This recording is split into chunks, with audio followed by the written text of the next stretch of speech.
Hello, dear friends. We are sincerely glad to greet you again. And today we are going to talk to the esteemed Igor Mikhailovich Danilo. Greetings. Igor Mikhailovich, on behalf of our viewers, I thank you so much for the knowledge you share in our videos because it really broadens the consciousness of every person who hears this information. And with each time you realize how many mysteries this world still conceals and how much we have yet to learn. And of course, our friends shared that every conversation also gives an impetus to action. It's a great stimulus for self-exploration, for spiritual salvation, and for building the creative society. I often recall the words you said, that we have no idea what a human being is and what capabilities he has, and that in many ways we humans are limited only by our own imagination, and by that illusion, the illusion of existence which someone else has imposed on us. Because unfortunately, there are still many people in our society for whom even this process of visualization is inaccessible. They have no creative thinking and they are unable to imagine a different world, an alternative world, a happy world, that they deserve something better, that they deserve more, and how they can live in the creative society. You know, this very point regarding the visualization process has given rise to certain questions and misunderstandings. And our friends have also asked for some clarification. So, on the one hand, it is very important that people see a different model, a model which is alternative to the consumerist format, namely the creative society, see themselves in the creative society and what life can be like in the creative society. But on the other hand, in the video Obsessive Images, it was said that an image is actually a shadow, that it is an illusion which is fed by our own attention, by our power of life, by that power which should be directed towards contact with the spiritual world and cultivation of God's love. Thus those people, those participants, those viewers who still have the goal not just to earn a state of peace, but exactly to save themselves spiritually, they cannot find this borderline, so to say, where visualization and the process of visualization is a wonderful tool, and where visualization is something that already drains vital energy from them. Is visualization actually good or bad? If we speak about people who are following the spiritual path and who are also building the creative society, where is the borderline? When is it good and when is it bad? Well, the borderline here is distinct, let's say. For understanding, let's try to explain it by means of associative examples.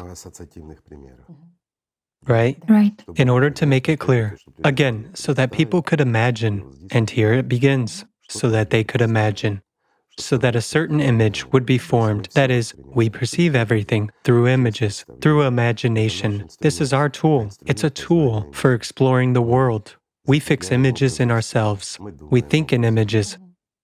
Again, we have a mass of empty images, and such empty images which do not lead to anything and do not give us anything good actually take away time, and very importantly, they take away the power of our attention, which we could use for spiritual self-development and for something creative, for example, for building the creative society, or shall we say, even for our own everyday life, for improving it, right? Here, it's important, and it is really a good question. It's important to figure out which visualization is good and which is bad, and why. So let me give you a simple example. For instance, a person is busy with building the creative society, and he tries to visualize how he can build this creative society. And here's the main question: to build the creative society, or simply to visualize the creative society itself, which has suddenly fallen from heaven unto people.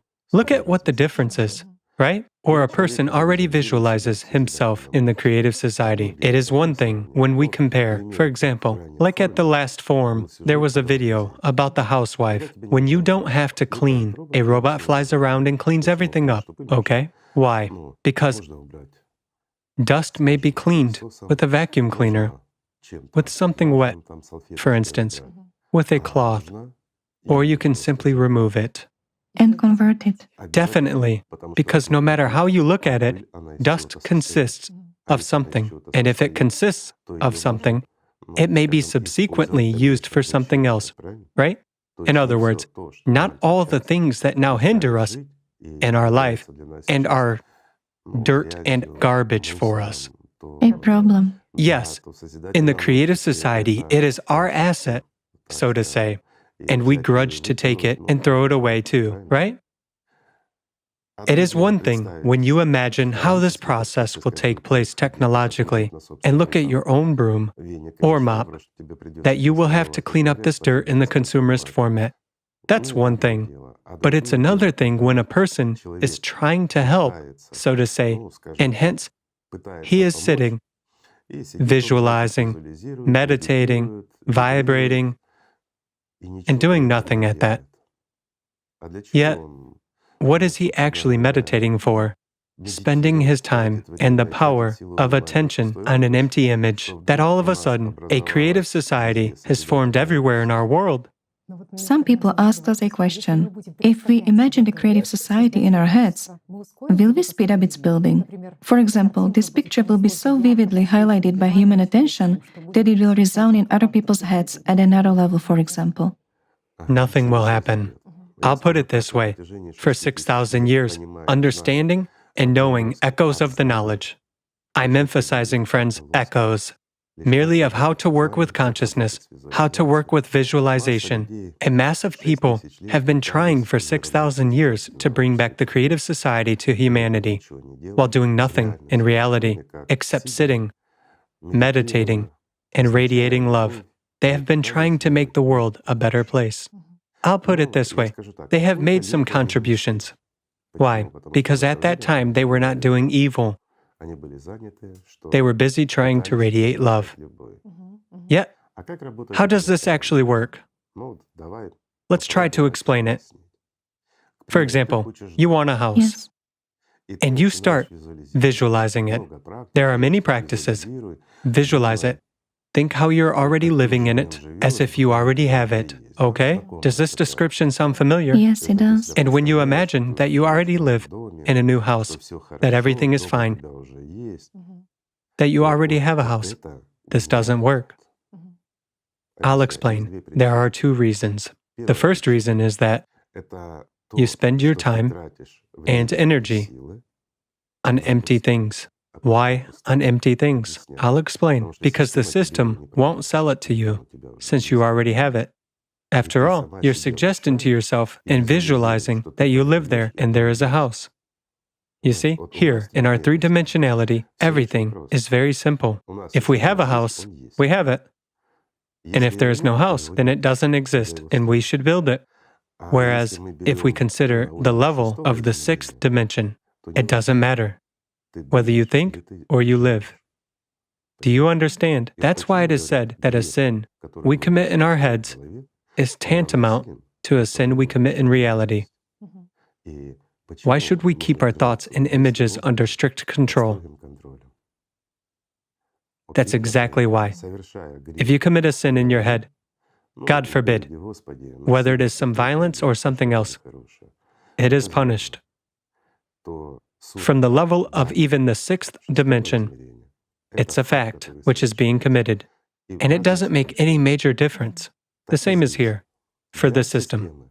You have a house, you already enjoy the house, and here, in order to use visualization and build a house so that you have it in three-dimensionality, other visualization methods, normal and natural ones, are used. In other words, you understand that you want to build a house, and at this point you imagine what kind of a house you are comfortable A with. creative project. It is creative thinking, and creative images. Right. You think it through to the last detail. But if everything ends up only with your imagination, then you won't have any house. But if you have visualized the size of the house, what rooms are there, what will be standing there and how, and you are satisfied with that, you have visualized it, and you start building it, it doesn't matter. Or you realize that you need money, a certain amount of it, and again, you start thinking, visualizing what you can undertake, and where you can earn the necessary amount of money. Or, for example, you have capabilities. You visualize what kind of a house you want. It's like you draw a plan. I mean, this is really creative imagination, meaning constructive, aimed at building, at creation. But if you act in this direction, then this is useful. You see? I mean, one thing supports and complements the other, so to say. I mean, you go and build a house, or you make money and hire people. You draw a plan for that house, they create blueprints for you, and build the house. Is that a bad or a good thing? It's natural. Let's put it that way. Yes, it takes time. Yes, you devote a big part of your attention to it. But if a person is not on a spiritual path, then basically, we all live that way. If a person is on the spiritual path, it is better to give 90% or at least 80% of attention to a constant, uninterrupted spiritual contact with the spiritual world.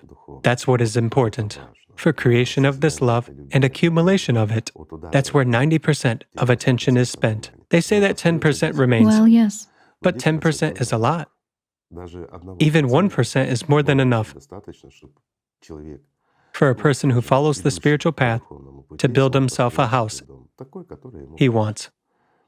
Moreover, he can visualize every detail, and there will be no harm from that at all. You know, that's what is important. But how much is enough to spend on building the creative society by people who are on the spiritual path? Is 10% a lot or little attention? After all, they don't give all 10%. It depends on the purpose. Here again, it is one thing when we try to understand what the creative society is, and we compare our life and life in the creative society, at least in the process or scope we understand, so to say. Namely, what exists in the creative society and what is not available here. For example, you stand by the stove and cook food. You use food, you spend time, and everything else. But here, you understand very well that in the creative society, all you would have to do is select a menu and press a button, and it would be done. You see? In other words, this is comparison. There's nothing to be afraid of, and this is normal. I mean, on the contrary, it encourages you to build the creative society, right? Whereas, if you merely visualize that there will be the creative society, and yet you do nothing, then it's the same as with the house. So in order to build the creative society, it is necessary to go ahead and do it. And at this point, movement is very important. Why? Our world can be compared to a river of life. There is a constant flow. Everything in this material world is moving. And if you are motionless in performing some meditative practice, visualization, or something else, and after that there is no directed action, then it is all meaningless. This will give nothing. It is very important that this world is a world of action, a world of movement. Absolutely. It is really a world of movement. It's indeed a world of action. Yes, visualization is needed. But excuse me, execution is needed too. Even in that very brainstorming, a person only gets advice, right? Certainly. That is ideas and then... But we have gathered for a brainstorming session. There are many of us sitting, no matter how many people, Allat, we're thinking about how to solve a certain issue. For example, how to build the creative society, or how to inform as many people as possible in our district or region. From brainstorming, if we just sit, imagine, and visualize it all together, note the difference. A request to build a creative society in a region. Nothing will change. Whereas if we have an objective of how to solve this task, we will definitely find answers to certain steps. You see? But we should undertake them. We should execute them. Yes, sometimes we will not avoid mistakes, but on the other hand, it's an action. And what does an action create in this case? Relevant vibrations, right?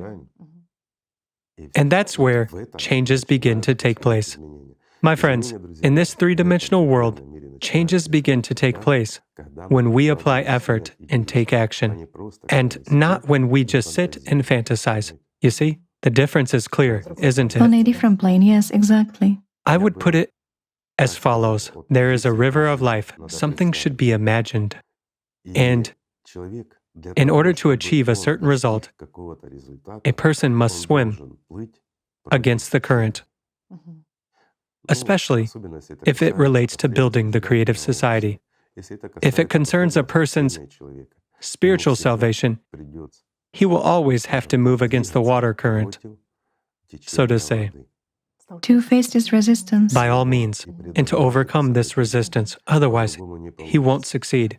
Whereas nowadays, humanity, almost all of humanity, is simply drifting, pardon me, like garbage, made up of a mass of tiny motes of dust, just downstream. Will there be changes in this case? There won't be any if we don't start swimming against the current. Do you understand? And at this point, it is extremely important that if we invest our attention in visualization, we find a solution.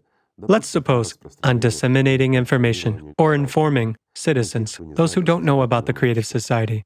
We can receive an answer on how to accelerate informing. For example, in our region, if we are a small group, if there are quite many of us, we can already think about how to expand all this at the level of our country. And we will get answers.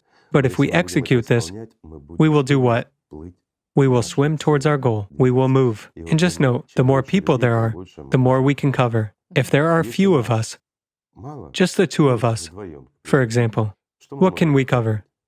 We can only reach out to and inform a small number of people. with whom we interact, yes. That's right. In other words, we don't have enough power to overcome those turbulent streams which are coming at us. While, in order for us to solve an issue that concerns our entire planet, our entire humanity, there has to be many of us. And in order to have many of us, we need what? We need to inform people and to explain to them that this is realistic. At this point, we again come to what? To our real capabilities. And based on our real capabilities, the more actively we move, the faster we will arrive at our goal. Just look at how simple everything is, right? More energy. Certainly, more energy. But another question may arise. Yes, we invest attention in visualization. We invest it in movement. Yet, what about people who are on the spiritual path, right? What about them? They allocate 90% of their attention to the spiritual. Yes, exactly. The rest 10% is left for themselves. This includes work, everyday life, communication with friends. No matter how you look at No it. matter how you look at it, it's not much, Yes, right? they have to cover those needs. Right. Well, let's face the truth. For example, a person is on the spiritual path. He honestly and conscientiously invests 90% of his attention in spiritual development. He invests 3% in creative activities. I mean, this is already the process of service. He invests 3%. 7% is more than enough for work, everyday life, and everything else. In other words, he does not scatter his attention. He acts substantially and meaningfully, and he will even have some time left, believe me, sometimes to sit and watch TV and chat about nothing. These are proven facts. When you act, Nobody. rather than contemplate images in your head. Certainly, nobody prevents you from being in the spiritual connection with the spiritual world at this time, even when you drink coffee with your friends and talk about nothing, right? But I'll put it this way. What is 3% of attention for a person who really follows the spiritual path, who has a spiritual response from the other side? That's a lot. And to compare this to a person who simply lives an ordinary human life Who goes with the flow? and invests 80% of his attention in the creative society, who invests more? If we look, let's say, at a river and its current, and just imagine the one who follows the spiritual path, he's already rowing very hard, let's say, against the current to achieve his goal. And in this case, saving his attention and time.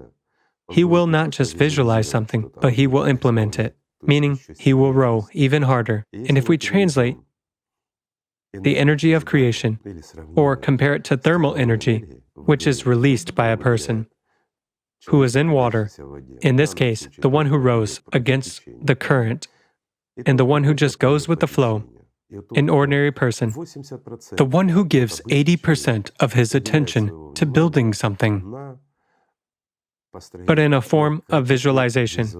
At the same time, he doesn't even move a finger to swim against the current, so as to avoid hindrances, avoid colliding with other motes that are drifting with him and being swept away by currents of water. Who generates more heat? 80% of a slacker, and a fantasist, or 3% of a true human.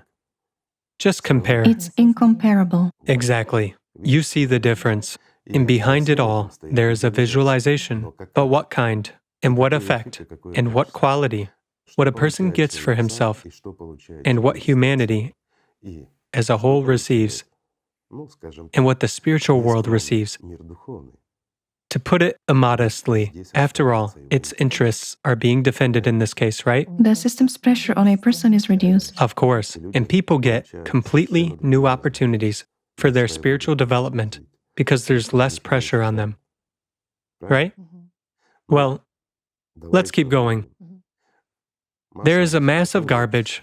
We, society, are drifting downstream like motes along the river of life. We start swimming against the current. What are we going to experience? Meanwhile, everyone else is drifting, just like they were drifting before, those motes. There will be slight difficulties. While sometimes not so At the slight. very least, we might back others with our oars. We'll have to push people, won't we? We'll have to, even if we are in a boat, let's say, or if we are simply swimming. It doesn't matter. Still, we won't be able to avoid whacking people who are drifting downstream and occasionally slapping them on some places, right? Those who think that it is safe to drift with the current. Yes, and that it is humane. You do not push anybody. Yes. You don't touch anybody. You just live your own life like an amoeba. You simply live it. You, pardon me, only chew and shit, and you are useless.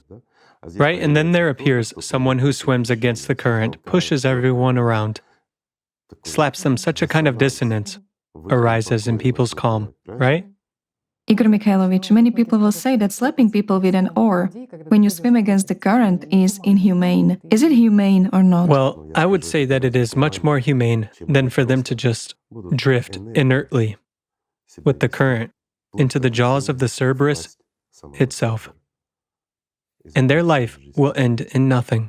After all, it is much more humane to wake them up and force them to swim together with you. Isn't that right? Yes, to force them. Pardon the expression.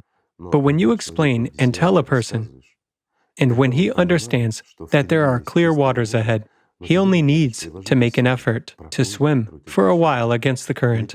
Alternatively, he doesn't need to make an effort, and he'll just fall into the jaws of this beast that has come out of the bowels. What is better? What is more humane?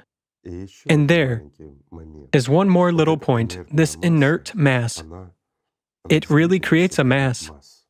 Every inert person drifting along the river of life creates the mass. And if someone is standing on the shore and is just about to enter those waters, you know how it is. His mirror neurons will make him drift where the mass is drifting, rather than choose the path himself. If he enters these waters unconsciously, of course. If he enters there consciously and he knows that there are clear headwaters, but he has to paddle, he enters there to paddle. And then the mass will not affect him. Tell me, doesn't the mass affect us? When we do not have a goal, it does. So what is better? To be tolerant? To dive under them? Not to touch other people? Their interests, their quiet life, after all, this quiet life leads them to death. Or should we still wake them up? Even if sometimes this disturbs their interests, their calm, but to save them. There is a difference, isn't there? That's the point. On the one hand, there's a problem. Of course, they will begin to resist. Isn't there resistance from the system? Let's say. There is. Right? And people resent. Why are you disturbing my calm?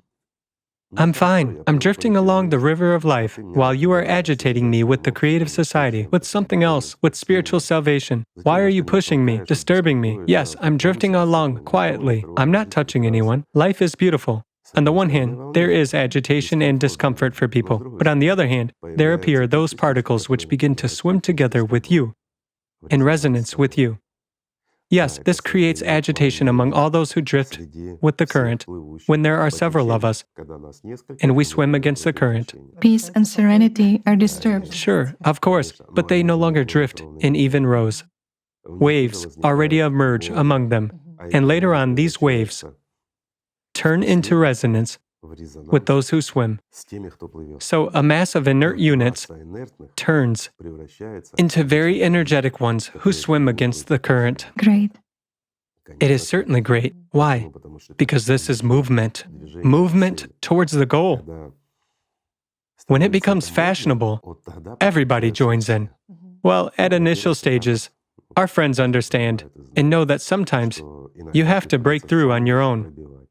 You know, like an icebreaker, in order to make the lazy ones swim. This is normal, friends. That's exactly the point. There should be persistent Somebody. and steadfast people, yes. Somebody should be an icebreaker too. When you see the goal, you shouldn't notice obstacles, neither ice nor garbage. Nothing should stop you, neither water resistance nor the resistance of other people. Yes, there is a lack of understanding at the first stages. People do not see the holistic picture and do not understand what we need this for and why. Yes, they want to live this way, but they don't want to build it. Why? Because they want to receive everything as a freebie, so to say, right? So that someone would do it for them. That's the way they've been taught for 6,000 years. A great humanity has been turned into slaves. Now we need to turn it all the other way around. Yes, we have to swim against the current. Yes, we have to force others to swim against the current too. Yes, we have to wake them up. But you should agree that every time, every minute, every day, more and more people stop being garbage and become humans. Why? Because they make their choice. They are no longer carried by the river of life downstream. Well, excuse me, but really like garbage. People become worthy and faithful to God Himself, gaining strength from Him. They swim and overcome any current and any resistance. For what purpose? For life to triumph, and not for the alive to become dead. Isn't this true? After all, the ultimate goal is to build such a society where humaneness will prevail. A society where everyone will have an opportunity to evolve spiritually and to manifest development of their creative potential. Because you should agree, this is worth fighting for, where people will be equal and no one will be superior to others, just as our prophets bequeathed to us, right? Right. Therefore, it is worth pushing sometimes. And waking up. And waking up those who are asleep, Asleep. those drifting along the river of life. Yes, sometimes we will have to listen to some unpleasant, say, comments from them for the fact that we are waking them up. But that's only because they don't know what we know, friends. It is simply their lack of understanding, while in fact, in every human being, there is also an angel. But sometimes, when the devil dominates over a person, the person doesn't know that he has a very big potential, which we actually need to awaken in him. Then the world will change, right? Everything is simple. Igor Mikhailovich, a lot of people sort of see how someone is acting and they say, well, it is obvious that a person is very talented, that he is good at public speaking, that he has the art of diplomacy. God has given him such talents, so to say, whereas I am an ordinary person, I have no talents. Is it possible that a person has no talents? No, it's not. Every person is talented, and every person is endowed by God with one or another quality. And as a rule, every person has a lot of those qualities, good qualities and talents that are hidden. They are just not developed. Do you know why? Why? Because he, like garbage, drifts along the river of life, and it's the river that dictates to him, and not he dictates to the river. That's the point. The point is that people forget that they are humans. They stop resisting. After all, life is movement, and movement, not in easy waters, but the movement against the current until the goal is achieved. The goal is always not there. in the swamp where the water carries the garbage, but where the source comes from. And that is the point. Clear waters. Clear waters. Therefore, everyone has a talent. Only Shaitan whispers to a person that you're nobody, you are talentless. Look how talented those ones are. But just look at those talented people. What were they like? Are they any different from you? No. Yes, they become inspired afterwards. When they start swimming against the current, when they take their first steps, when they step over Satan, who says to them, just like to you, my friend, sit, you do nothing, you know nothing, who you are, what you are, or what are you doing? Nothing is changing. You are trying so hard, but nobody wants to listen to you. Nothing is changing, right? But every step of yours is agitation, while many steps are great agitation among the inert masses. And that gives excitation, whereas excitation often transforms into resonance with those who move against the current, right? It is very simple, friends. Don't listen to Shaitan when he exalts you. Don't listen to Shaitan when he belittles you. Don't listen to Shaitan at all. Swim to clear waters. There is truth and there is life there, right? So friends, let us live in clear waters. Let us live with dignity. Let us love one another. Thank you. Thank you very much. Thank you, friends. Peace be with you.